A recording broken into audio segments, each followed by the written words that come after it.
So, welcome back to the podcast, everybody. You are in the team room with the Ones Ready crew, two of us, and we're here to fix the pipeline. Hey, I noticed you're drinking out of a Cardo Max cup. Is that right? No, no, no. Is it too soon? Too soon to do a Cardo Max ad read? Hey, if you want to achieve your max, dump a bunch of caffeine in your body. They also have hydrating stuff. Check them out. Cardomax.com. Promo code Ones Ready. No big deal. Sorry, I think there was a glitch, which is not going to come through on the video. Oh but yeah, that's perfect. You went into Cardomax, and I was just like, I'm not going to say anything because so that's probably just awkwardly me staring at you while you're like. Well, I was sitting here going like side to side, going, "Are you gonna answer or like?" Anyway, so today we were going to kind of pull the string on. Well, wait a minute. Are we fixing the pipeline today? We're going to fix the pipeline today, right? Let's fix the pipeline. Okay, we're fixing pipelines today. Where do you want to start, though? Well, I mean, it's hard. So, like, I released a video the other day, or we released a video the other day talking about the IFT, right? And my opinion on how to streamline that process a little bit, and really my objective when it comes to everything is not whether or not what we're doing is good or bad. I'm a streamlining guy, right? Like I want to make things as simple as possible for as many people as possible. So I think as we go through the process, if we had our way for a day, if we were both, you were the CSAF and I was the SimSAF, I think. Sure. If we were the bosses, how would we structure the pipeline based on our experiences and everything that we know in a perfect world? I don't know. Boy, Does that make any sense at all? Yeah. Well, okay. So starting, are we going to start from like development wise? Or are we going to start from because I don't think starting there is right because I'm actually yeah. Just ANS. Yeah, that's right. That's a big monster. Okay.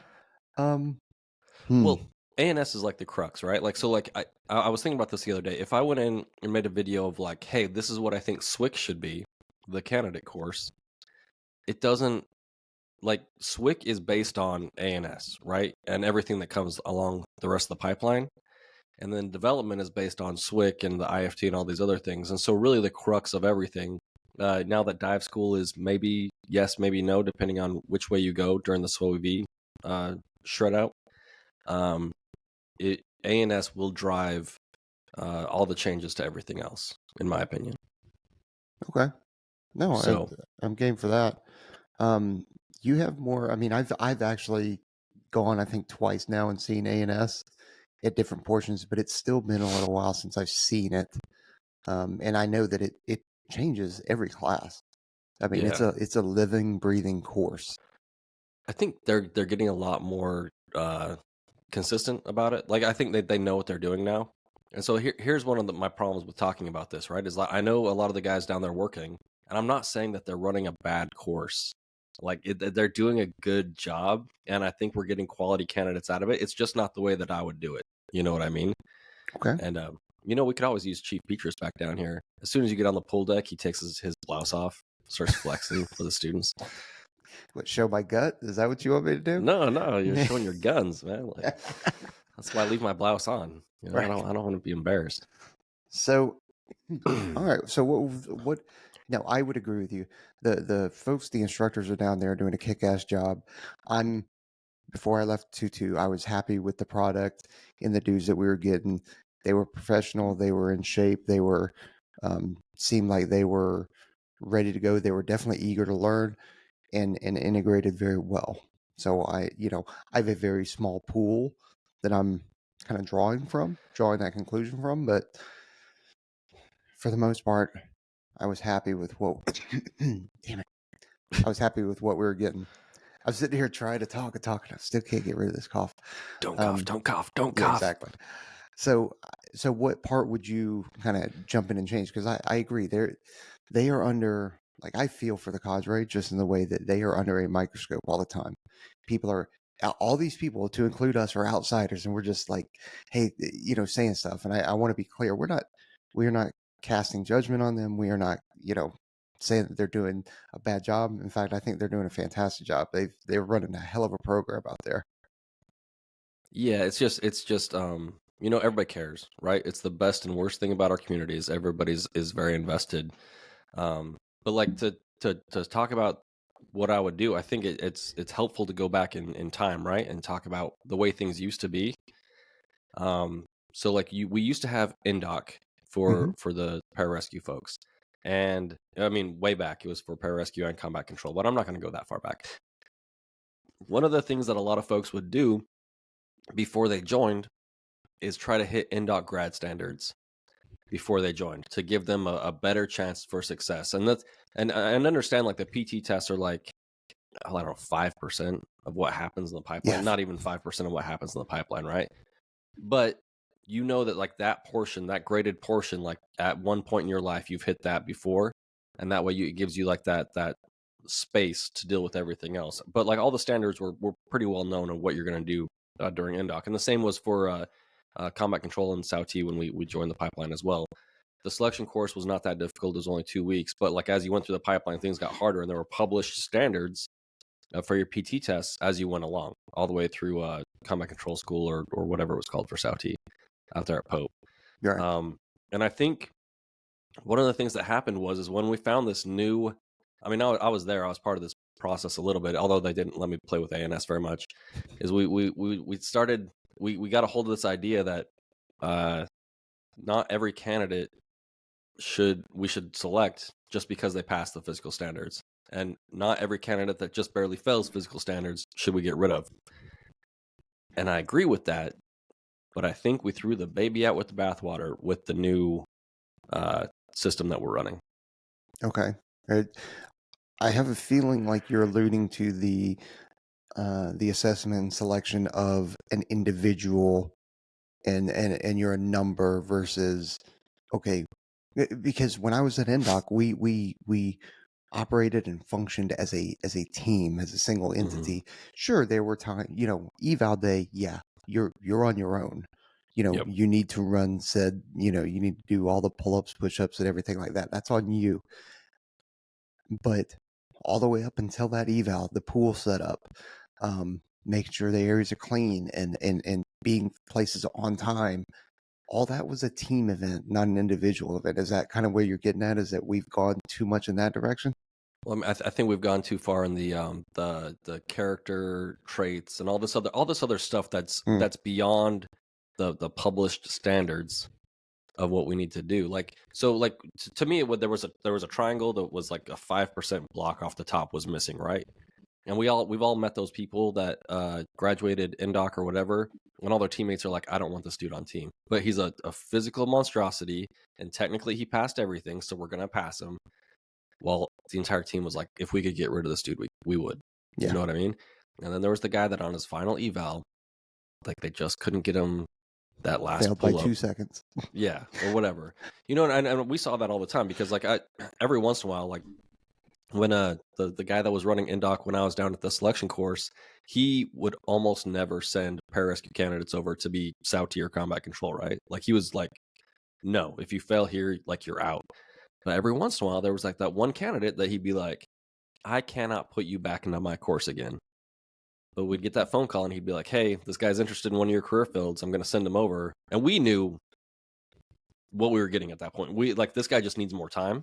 Yeah. And since our standards on paper were more gradual to the end, we knew that they're going to be a quality candidate. So like we were just missing that little piece to be able to officially select someone that was just not quite there yet, and officially non-select someone that just was so far out of bounds that they just didn't belong on team.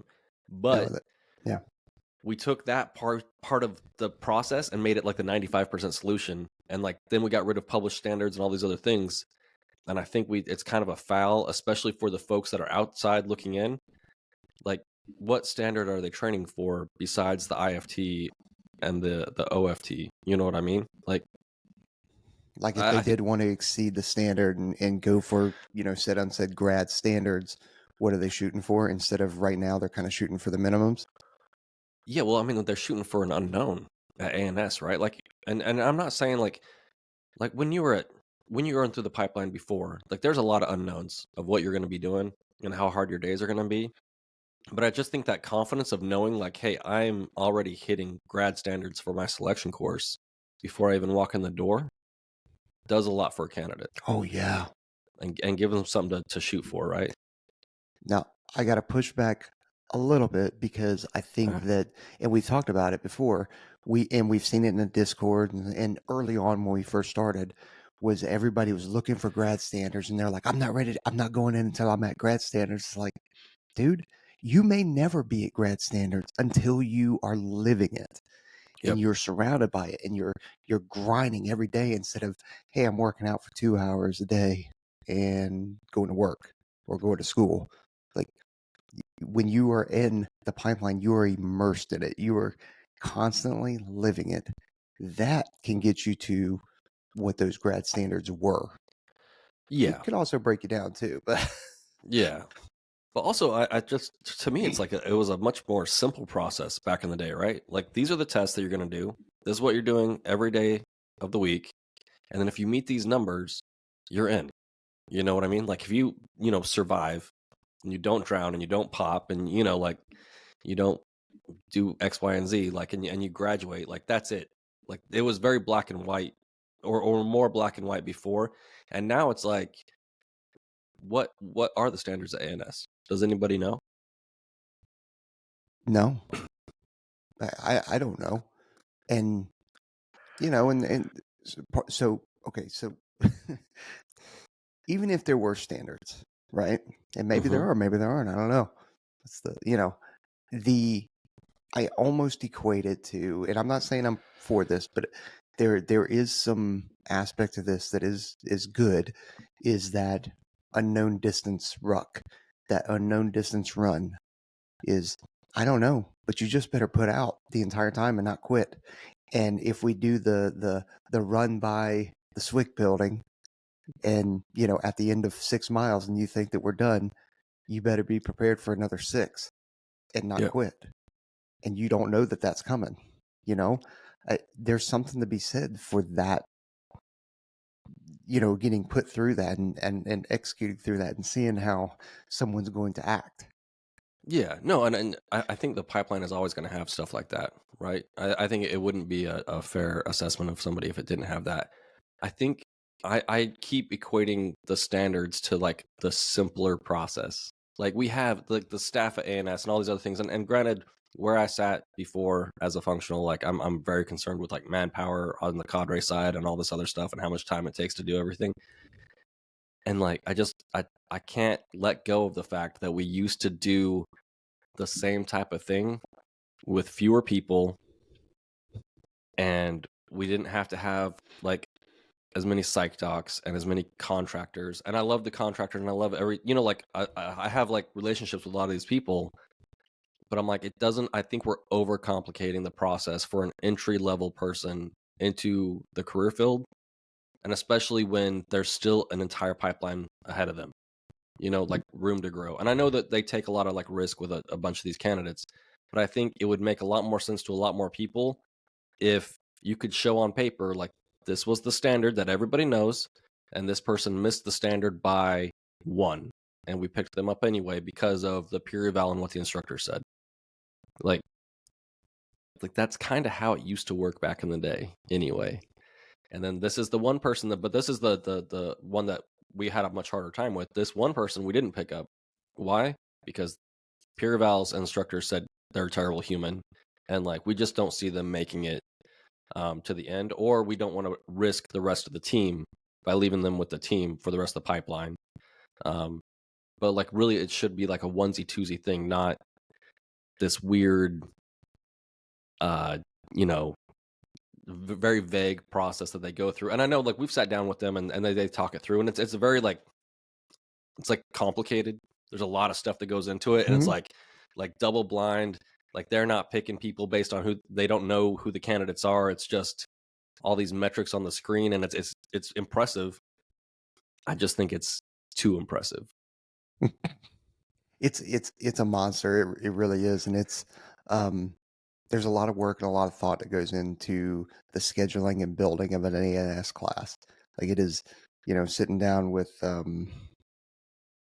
Carpenter and talking to him about it and seeing the beautiful mind that he's got up on the freaking whiteboard and all that kind of stuff. But I agree. I do think it's almost a science versus art kind of thing. I think we've taken a scientific approach to it now, and we may have missed the art part of it. And I think that art part is uh, the peer eval kind of thing, the instructor cadre, because when we did it in doc, if I remember right, I think it was 12 or 16 instructors.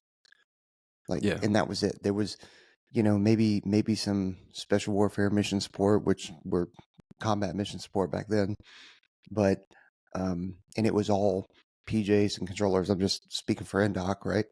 Yeah. And as a cone, it seemed like it was, people are out there just kind of doing wild dingo stuff. You knew that I think it was every Monday there was an eval, if I remember right. So you were fresh, but um, it seemed unplanned, and that when they'd come toss the dorms at 1 a.m., 2 a.m., you're like, oh my god, one of them's angry, they got in a fight with their wife, and now they're here just taking it out on us. Where especially talking to Ivan Ruiz, if you, and I'm not saying that that probably did happen occasionally. Yeah. Like Maybe. that is probably did happen, but at the same time, if you were to go back and see the cadre schedule board for those 16 cadre, things were Hmm. meticulously planned out. Okay, who's assigned to showing up at the dorms at 3 a.m. and tossing it? Okay, there's 2 cadre doing that. Okay, we're gonna have an extra smoke session after this pool, or extracurricular training, or whatever it's called now, after this pool session. That was planned, and we can always find something to say, oh, you messed this up, and that is what's causing this smoke session. um but like I said, as a cone, you're just like, oh my god, it's just happening to us. Yeah.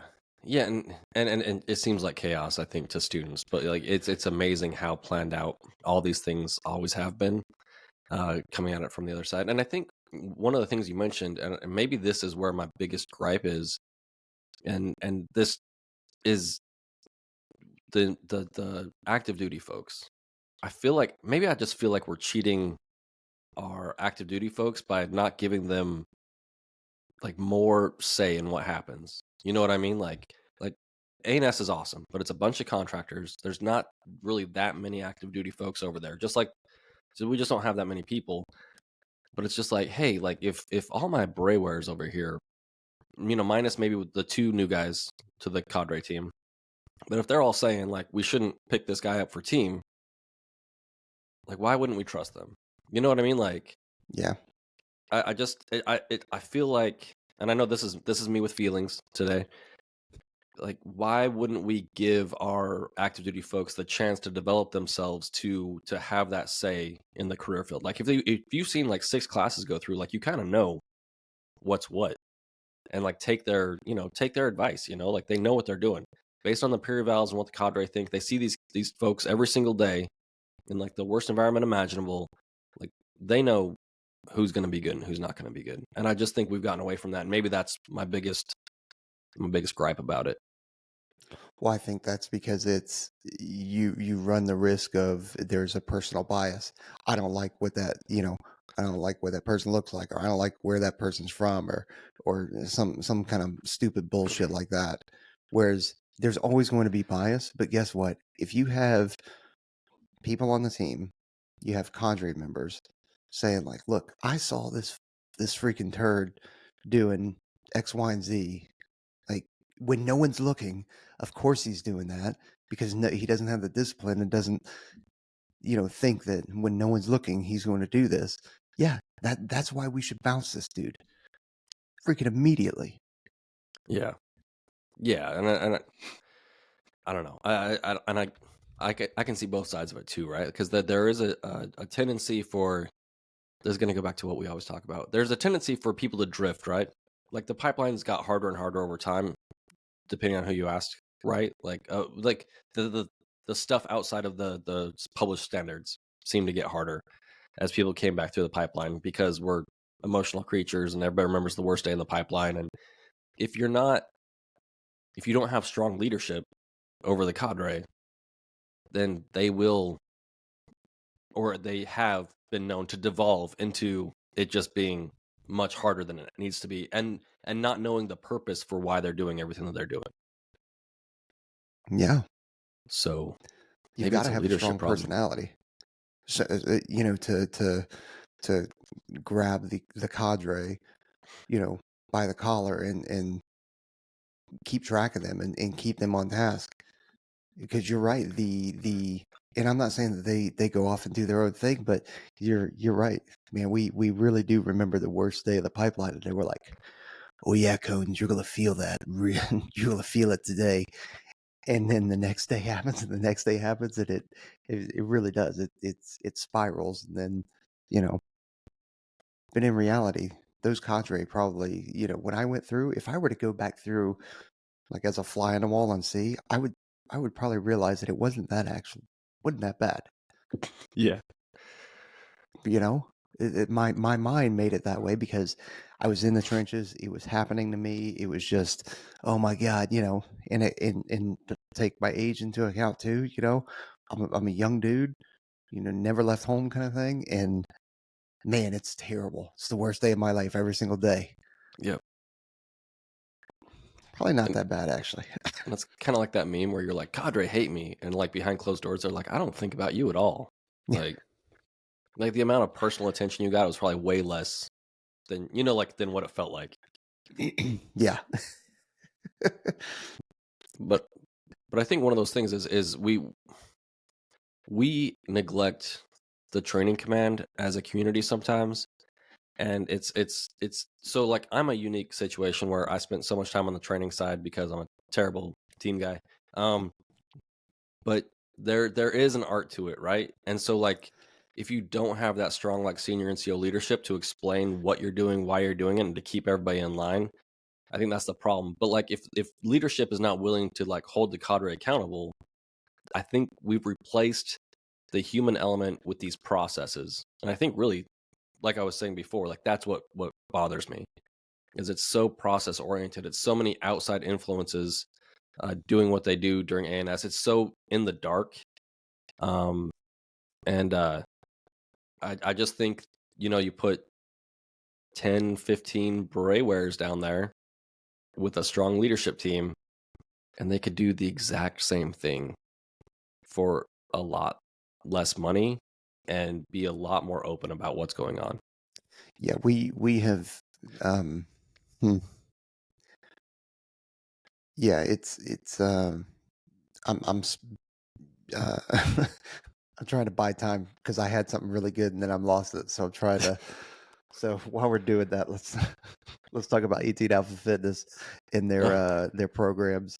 Kevin Edgerton, use the code one ready. That's the numerical one, and then ready. Get yourself program prep for any kind of ANS, since we're talking about ANS, or any other kind of Ranger pipeline, SEAL pipeline, stuff like that. Kevin's been doing this a long time, since we're talking about trainers and contractors and all the extra people. Like, he is or was one of those folks that was doing that, so he knows what he's talking about. So get yourself Yeah. a training plan if you're trying to go into it. Yeah, regardless of whether ANS ever changes across the board, Kevin's going to get you ready, and you'll be ready to go, and he'll prep you for every step of the way. And the great thing about Kevin is how quickly he gets back to you if you have any questions, problems, concerns, or whatever. He's very personal. He's very, humans before hardware and all that other stuff. Very soft about it. So he's very in the weeds with you, and making sure you understand what's going on and why you're doing things, and making sure you're getting everything that you need. Yeah. Thanks for helping me try and buy time so I can remember. Try and remember. I still didn't get it, but I vaguely remember what I was trying to talk about. So you're right. I would love. We have historically, I don't want to say not valued, but undermanned any kind of AETC, whether that is, you know, all the stuff at Lackland, whether that's Panama City at the dive school, whether that's Yuma for free fall or combat control school. Like we have, because guys, especially with what we were going through since '01, the dudes didn't want to go. They wanted, because I don't think, and I know you get this, but for the folks out there, it's a deployment is everything to us. It's everything. It's all it's all this training, all the time that they put in high school, college, in the pipeline, just getting crushed day in and day out. All the training trips that we'd go on, all the times coming out to Vegas to do close air support training for, you know, 18-hour days. Now's my chance to go deploy, prove myself, validate myself, and that's all I want to do. And now you're telling me that I need to go be an instructor? Dude, I don't want to miss that appointment. I don't want to miss being the next, you know, the opportunity to be the next Rob Gutierrez, the next Mike LaMonica, the next freaking Mike Perillo, like the next Jaime Ruiz. Like, deployments are everything. That's why it's tough to man. Well, maybe not now, but it was tough to man. And it's still tough now because we're still doing stuff. It's not in the forefront of what everybody's seeing on the news. But again, if a lot of dudes don't want to do the instructor gig right now because they're like, ooh, the big one could pop off. The big one could pop off. And if I'm on year one or I'm 6 months into my first, you know, term as being an instructor, I might miss it all. That's why. Well, yeah, an instructor tour is not easy, right? It's different. You know, you definitely are home more, maybe, depending on where you're an instructor at. I know the folks out at Pope, it's not necessarily the case all the time, depending on their manpower situation and a bunch of other things. But it is.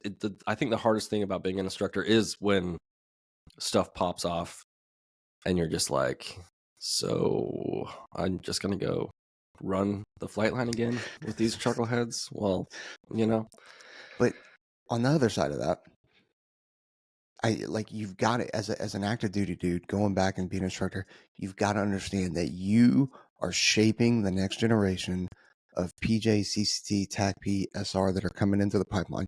It is so important. So all the things that you, whether it's you don't like about yourself, you don't like about some of your teammates, or you've seen some of the new product coming in, that is your way to help change that culture, take that characteristic or whatever out of the people that are coming in. That you were no kidding integrating into the DNA of these folks coming in and going to the teams. And that's incredibly important as an instructor. And it shouldn't be taken lightly, because these folks that are coming in are going to be the ones that are making sure that our way of life in America maintains what it is. Yeah. And that was, like, honestly, like, one of the best things. And Aaron and I have talked about it, being an instructor and then going on team with the same folks. And for me, it was a little bit different because at the time, all the Souties were together at Hurlburt, right? So, like, when I came off instructor duty, everybody that I'd trained for like the last 4 years was there in one place. And I got to see all these folks perform and go through their careers and all these other things. And yeah, it really put it in perspective.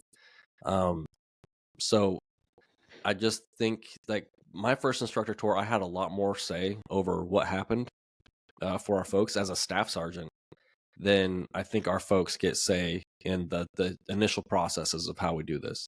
And I'm always pushing back, I think, against replacing leadership and humans with processes. Like, it's so much easier for a command team to identify a problem and try to fix it with a process instead of with real difficult leadership. You know what I mean? Well, that's because that's what we've been taught to do. We've been taught to automate. If you can automate it and lessen the decision, like, okay, well, there's no decision here. This is the left and right bounds, and so that makes it easier. That's why. I'm not saying it's right. I'm not saying it's right. I'm just saying that that's what we've been conditioned to do, is automate and make a process so that there's no obscure, anomalies. Yeah, well, and I think one of the problems with all of us, like, and I know I probably had some problems with this as well, is that GWAT generation. Not we didn't have like we had discipline issues, but like you had to do something pretty horrific Hmm. to get kicked out of the career field because we needed everybody so bad, and especially if you're a performer downrange, like discipline just wasn't. Everybody was like motivated, like you said, to deploy. So like we could fix things and just move forward. Like there wasn't a lot of you didn't have to do that much on that end, or you didn't have to guide people through things. You didn't have to, do something that could possibly harm someone's career and hope that they pull out of it later. Like paperwork wise and all that other stuff. Like paperwork wasn't, you know, No, we didn't in the do early paperwork, 2000s there was no such thing as paperwork. and we didn't do paperwork. And I'm even now, I'm still not a fan of paperwork because I would rather bring you into the office and let's have a real chat about this rather than give you an letter of counseling or reprimand. Yeah. And at the same time, I also do need you. I need our dudes rough around our edges. I Mhm. need them to be I need them to be able to speak intelligently and articulate and brief, 2, 3, 4-star generals. I need that. But you got to know when to turn it on and turn it off. I still want them rough. I still want them, and we talked to Dr. Preston Klein, like we need to have that rough part about us because we've got to be able to go into places and do things that people aren't willing to do. At the same time, we also have to know that we're living in the bounds and the construct of what we're living in within the Air Force and the DoD, and we can't tolerate DUIs. We can't tolerate, other things. Name it. I'm drawing a blank, but like our hands are essentially tied at that point. It's not that I'm throwing you under the bus because you get a DUI or something like that. It's like, dude, I can't do anything for you. Yeah. Well, and Like, you got to protect the career field and the organization and all that other stuff as well. But right? like, like I I don't know. It's hard for me sometimes to try to figure out like where the problem lies, and I that roughness and that art of like when you went through the pipeline, like the instructors having a little bit of latitude to do what they saw as necessary, and you probably didn't see like all the arguments that they had with each other behind closed Oh doors because yeah. every once in a while, a cadre member will go out there and go a little wild, and everybody's there, and then like while they're out there, they're like, okay, yeah, yeah, yeah, and they probably went behind closed doors and fists were thrown a few times. I guarantee it. Like, what are you doing, man? Like, what do you? But like the cadre is its own team that self regulates or should self regulate with another echelon above it that should come down and be like, hey, like I gave you guys a wide path, you're veering off, fix it now, or I'm going to fix it for you. Um, but like that, the roughness is where the magic happens. The Mm-hmm. personal experience, the letting people be who they are, the maximizing the human potential and the talents of the people below you, I think is what I'm always trying to get after through the simplest process possible without tying their hands and taking away who they are. Like I don't think the cones should see a cadre member and all he says is these are your directions, go. Like there's a time and a place for that, but like they need to know who that guy is. He needs to be able to tell his story. He needs to be able to like freak out every once in a while and explain to them why this is so important, in a wartime situation. Yeah, and I'll tell you what. After I won't say how many years, but I still remember that from NDOC. I still remember, you know, uh, Dave Swan, who had an issue with his thumb, right? Who had lost his thumb or had a degloved, right? I still remember him being nice and calm during like evaluation day. Very, here's the task condition standard. Here's what you're expected, and there's no, um, you know, I don't want to say hazing because it's not hazing, but there's no, getting crazy with it, right? It was very even keel, boom. But whenever we would mess up and not pay attention to detail, i.e., marking water bottles, marking gear, that kind of stuff, or having unserviceable gear, um, we, I mean, not vaguely, I in detail remember him talking about why it's so important. Now he's yelling at the time, but because he had a hoist cable wrap around his thumb at night Oh, because the cable guy wasn't. It wasn't even his. I mean, I guess you boil down everything's your own fault, but the guy that was holding the cable wasn't paying attention to it as that night, and it just had done a loop around it and gone, Oh, right? So, ugh. and that's why he's and that is why the attention to detail is so important, and that's why you hear the cadre and you hear people telling you attention to detail, because it is going to save your life and others' lives, or at least save you from injury, because it's so important. Things can happen like that, innocuous things that you're just like, man, whatever. That doesn't seem too bad. It can go, Yep. it can go real bad, real fast. Yeah. So, yeah, man, I'm just, as we talk through it, right? Like, so, like, I have like an idea in my head of what how to fix ANS, fix in a relative term, right? Like, or whatever, like things that I would like to see improved. But like, I think that's what it really comes down to is I just want to see the cadre be able to be cadre, you know, and I Yeah. want to see them developed. And I think in much the same way that cadre that come back to the pipeline are like emotional about their experience and are like, well, and I remember talking to this dude one time that was cadre that was a former student of mine, being like, this course made me who I am. Like he was at Keesler, and I'd been at Keesler, and I was like, bro, like it was only hard for you because you kept jacking up. So like, but like he was trying, he was doing things with good intentions because he wanted them to have the same experience he had. And it's hard for me, I guess. I think my blind spot is I learned so much being a cadre member about all these different things, about the when to turn it on, when to be professional.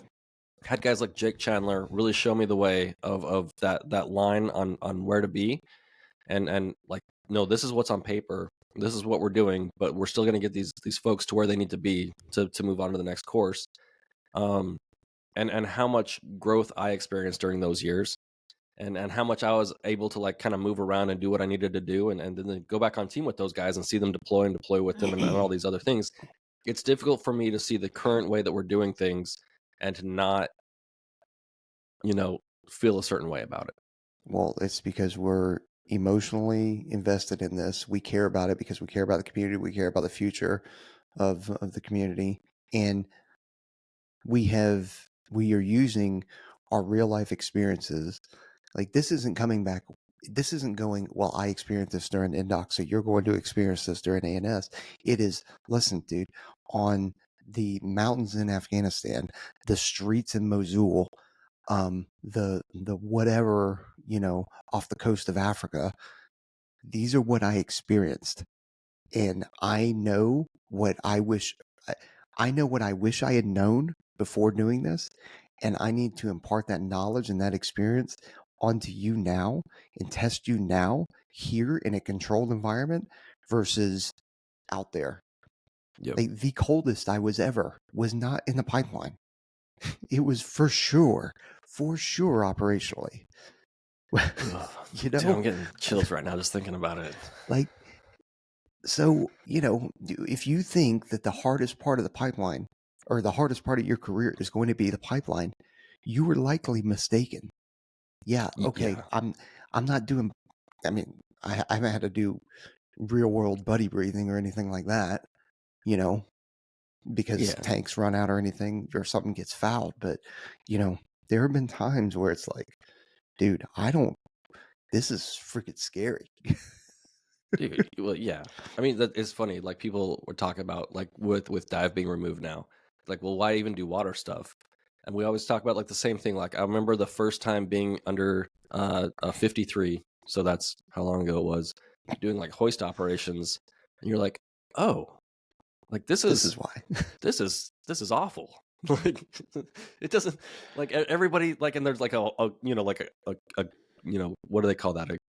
The thing that we're not supposed to do. Anyway, there's a whole group of dudes, and then there's a cable. You can't see anything. People are going under and coming back. Like everybody's trying to tread and see where everything's at, and it's chaos. And it's like, yeah, you need to be able to maintain your composure under those conditions. Like when you come out of the helo, when you're doing all these other things, like it's not just dive school, y'all. Like the water covers most of the earth. And so like people that are like, oh, why do you even swim anymore? It's like, because that's important. And honestly, Yeah. getting control of that part of your nervous system, your fight or flight, when your face gets hit with water, is incredibly important no matter what. Yeah, and So it's I mean, it, all of that plus it's a good workout and all that kind of stuff and man, it's scary being in the ocean when you can't see below you and you know that you're swimming in shark infested waters. Like you monster know suit. it. And it's cold. The Pacific is so cold. Oh, there's Oh, I mean, I don't know how many parts of your brain you have to shut down to just be like, and we're just gonna do this. Like, don't think about this. Don't think about that. Like, have it like way back in the back of your brain. If something actually did happen, I guess this is what we're gonna do. But like, if a shark snags you, like that's the end of that. you know what helps though is having the dudes around you. When you're in a Yeah. like, it'd be one thing if it was just me out there, doing a dive in the Pacific, just me. Like that's no thanks. But if you put me a team of six dudes or eight dudes or whatever, and we're all on a buddy line, or we're getting you know doing whatever, or we're out there floating, it's just I feel a lot better. Yeah. You know, Yeah. The it's a the weird thing. the solo mission isn't gonna happen until after you retire, when you have like a cabin in the woods and the helicopter shows up. Oh yes, You're like, you know. that's not who I am anymore. And they're like, we need you. You're the only one that can do this solo Oh, dive mission. are we talking about Rambo or Commando right now? I mean, Commando is the classic, I think, Okay, when it comes all to right. that. I'm game for that. I'm game for some Commando. The I forget what the colonel is in Rambo. That guy, he's a terrible human being. He's a piece of crap. He's the villain of the whole movie. Yep. And anybody that doesn't see him as the villain, like the sheriff's an a-hole, but Oh he's yeah, not the yeah, for villain. sure. Yeah. All Rambo needed was a teammate. All he needed was a teammate. Yep. And he just sold him up the freaking river. And I think if we were better teammates, we would worry more about professionally developing our cadre members than we worry about processing them out of having to make leadership decisions. Well, hmm, I agree with you. I agree with you there. I think that you're talking about an empowerment kind of thing Yeah. and giving them a voice. Yeah. I just, Yeah. and it's not just AETC these days. I don't know. Like, and correct me where I'm wrong. And this is just me complaining about the Air Force in general right now. It seems like the decision-making processes keep getting pushed further and further up the chain.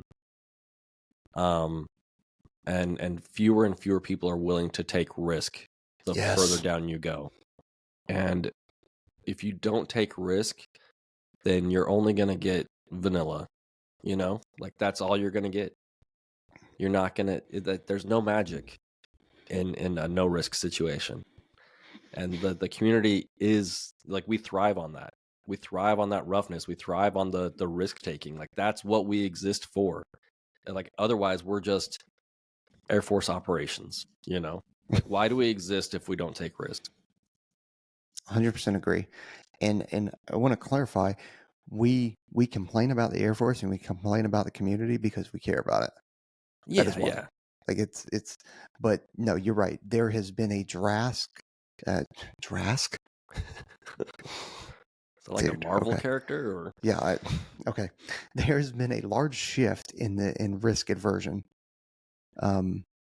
For whatever reason. I don't know if it's a control or a cover your ass kind of thing that people just don't want to take risks. But if we do not push risks in training, if we do not push risk to a senior airman or a staff sergeant and going, if going back to your instructor part, if there's a staff sergeant instructor and he is telling you this person needs to go, or we really need to keep this guy, I have seen something in this person's character. Got it. They missed it. They missed whatever by whatever amount, But I'm telling you, this person has exactly what we're looking for. Yep. We've got to listen to him or her. Yeah, We have to. If Or you've we got should like be. your staff and your tech walk into your office and say that, like come on. Like these aren't the amount of experience that these folks rack up so early on, and the capability within these folks. Like I get it if like a single staff sergeant was like, we need to keep this guy, and everybody else is like, yeah. But like if your cadre members are all like on the same page or mostly on the same page about somebody, like you should listen to them. Like they know what they're doing. They see the students all the time. And so like it's hard for me to not listen to them. You know, like You you nailed it. They're with them all the time. yeah. If you're an O5 and you're sitting in a freaking, and I'm not picking on the squadron commander or the special warfare, like I'm not doing that. I'm just talking about in general. If if you have an E4 or E5, E6 coming to you and going, this is messed up, and this is the truth data, this is the ground truth. Okay, maybe don't believe it to 100%, but at least give it some credence and believe it to a certain amount, and then go do some fact finding, because you're probably getting some emotional data on that side of the house. Yeah. And there's three sides to every story, but at the same time, like, dude, if somebody is telling you got to keep this person or you got to boot this person, man, you're gonna have to look into it. And I'm a full disclosure here, and so that everybody knows, I have never been an AETC or an Air Education Training Command instructor. So take for whatever I'm saying, like, and just flick it away, because it doesn't matter. But I think I remember the story of where I got my feelings hurt and why this matters so much to me. okay. I was when I was an instructor the first time at Keesler, I had a student who had some problems, but like physically was weird. Like could just run super fast, could do like muscle ups like it was nothing. Like he would call it like the no arm muscle up, like. But like he wasn't gonna make it. And I remember there was he'd had like a discipline issue, and I was like, we just need to get rid of this guy. We need to make him weather. I ended up sitting down with the major in charge of the weather schoolhouse, and I said, we need to get rid of this guy. Like, he would be great at weather, like he's smart or whatever. He's just not going to be a good Sauti. And the major looks at me and goes, okay. He calls the student in, and the student says whatever he has to say, like, no, I want to stay, I want to do this, blah, blah, blah. The major in front of me looks at this student and goes, I'm going to choose to believe you, and I'm going to leave you in the pipeline. Like, and so, like, go forth and do whatever you're going to do. The dude ends up washing out. Like, I didn't have any like real grounds to wash him out other than this discipline issue, but I was like, this is the opportunity to get rid of this guy that's not going to make it, and at this point I'd seen a ton of students, and it wasn't emotional for me. I liked the kid, like, and I think that's the problem. And also I was telling this weather major that this guy was going to be a good weather person but not a good Sauti, which I think hurt his feelings a little bit. But I was just like, I knew that he wasn't going to make it, and like, you just like take my opinion and just disregard it. Like, I'm not trying to get rid of this kid. I'm not trying to kick him out of the military, which is what ended up happening, and a bunch of other bad things. But like, Jeez. like, it's just like, I don't understand. Like, I see this kid every day. Yeah. And I like him, but like, this is not the way it should go. And like, to my face basically was just like, I don't care what you think. So that is the problem to me, is the having both of you there going, I'm going to choose to believe you. You're free to go, kind of thing. That is the issue to me. Even if that was the decision, it's like, okay, Cone, beat it. I'll address you later, or Sergeant Siegmiller will address you later. And then like, hey, dude, I got it. I appreciate the candid feedback. Like, we'll keep an eye on him. I'm going to choose to retain him for right now, but obviously he's on a micro. That's how it should have been handled. Not I'm going to choose to believe him. Those were the words. I was very upset. But like, yeah. I think one of the problems is if you're like an E7 or in a leadership position and above, right? We tend to mellow out as we get older. But remember that as a staff sergeant, like, they might sound like you're dealing with highly motivated E5s, E6s as cadre. It might sound emotional to you, but it's probably not. They just care a lot, and they speak the way that they speak. And I think you know what I'm talking about. Like, I think a lot of people think that we're just like very emotional people all the time. And like, I've been in meetings where people be like, well, I wouldn't say it like that. Okay. And we're like, we're just being straightforward. And I think it's interpreted a different way a lot of times by leadership. And that's why they're like, oh, these guys are just emotional, or they just want to get rid of them, or they have like a personal agenda or something. That's how it seems to me it's interpreted. And I haven't figured out the best way to fix that yet. So this is not my fix. This is just what I noticed the dudes here at the trench do. And granted, they're seasoned dudes, right? They're all techs and masters and senior masters, but they recognize exactly what you're talking about in terms of, okay, I know that my language, and my use of the English language in this particular instance is not going to be received very well. So, Peaches, help me draft or craft how I should say it, or can you say this for me? So that it is kind of, all those rough edges are just kind of smooth out a little bit, where there's still some sting, there's still some emotion in there, but it's not, you're not going to ostracize somebody. You're not going to hurt their feelings to where they're just shut off, Yeah. And you're right. I think that just comes with lots and lots of meetings. Lots of meetings. Well, I think what hosts me in my career is like I've had commanders that are like, when they tell me like, give me a no BS assessment, they actually mean it. Like that's the problem, is like going back and forth between people is difficult sometimes. Cause like, I've had certain stow commanders that are like, yeah, tell me. And like, I'll say it exactly how I feel it. And they're like, cool, got it. Like, Yeah. let's do that. And then like you run into the next commander and they're like, tell me no kidding what you think.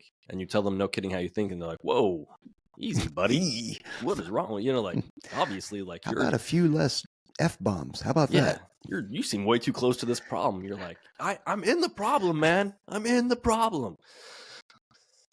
I am the problem. Yeah. Yeah, it's in a world. So part of that is we don't just deal with our own community, right? We don't just communicate with our own community. We don't just communicate with NSW or USASOC or Green Berets and SEAL teams and stuff like that. We communicate a lot with the Air Force, and some communities, like for example, my boss, the commandant, right, Vice, he's very aggressive. I can when he asks for my opinion, or he asks for opinion of one of the other commanders or senior enlisted, he wants very, very candid feedback, or he doesn't want you to sugarcoat it at all, which is refreshing. It's really nice, and there's a lot of the commanders at the weapons school that are like that, right? But that doesn't necessarily translate to, I don't know, the finance commander, or the whatever commander, the weather commander on Nellis or something like that. Because if I rolled in there and talk the way that I I speak to them the way that I speak to Vice, Vice is probably going to get a phone call. Yeah, you're gonna get banned from their building. Yeah, I'll get Vice won't fire me for that. General Goodman might fire me for that, but Vice won't fire me for that. Right. But it's important. We do it and we talk about it because we care about it. And we care about the folks. We care about I'm using this loosely. We care about the cones. We don't care about you. No, I'm kidding. We I can't even say it with a straight face. No, we care about you, and we care about your physical readiness. Man, I'm trying not to cough. We care about your physical readiness. We care about your characteristics, and we care about the community, and we care about the dudes that are on the team, which is why we are so critical of the pipeline, because we want to make sure that you're getting exactly what you need to be. We want to make sure you're getting assessed and trained and selected appropriately and how you need to be. And we care about the dudes on the team. And what we don't want to do is have somebody who's not ready, who's not motivated, who can't be trusted on the teams, working right next to our buddies and our friends that are out there doing the mission. And then you guys go out together and you do some kind of operation and you get them killed. That's why we care about it. Yep. Sorry for the rant. No, and also care about the cadre, right? It's a reciprocal. Yeah. Everybody's leveling up. Everybody should be leveling up during the process, not just the students. Oh yeah, absolutely.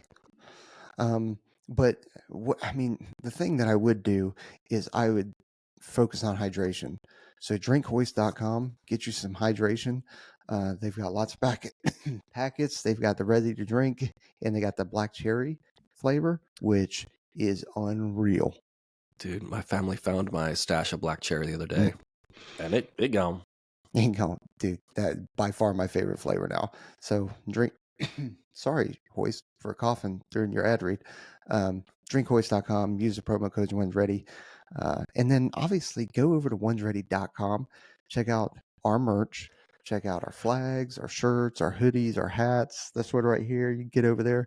No promo code required. And same with Attacklead. Attacklead is actually on onesready.com. You can get all the gear that they sell right there, all the bundles and everything. No promo code required. It's already built in, so you can do that too. There How it about is. that? Sweet.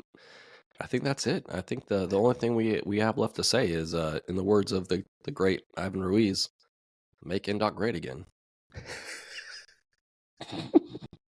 That'll go over well. Yeah, it's gonna be great. Yeah. Obviously we care. So that's the only reason we're talking about it. I'm not sure that we provided, at least I'm not sure I provided any actual good feedback or input or solutions. I just think it should be a simplified process. So let us know what you think. Feel free to push back. Aaron's not on this one, so sorry. Sorry, he would have gone fire. You know how he does. He goes on a rant, and it's well articulated, and he says it really fast. I was just trying to make up for that during that rant. Actually, I was just trying to make it to where I could, say it between coughing. I think we reached it. So yeah. Appreciate everybody listening. Like and subscribe. Leave reviews. Yeah. All right, we're out here. Later, dude. Later.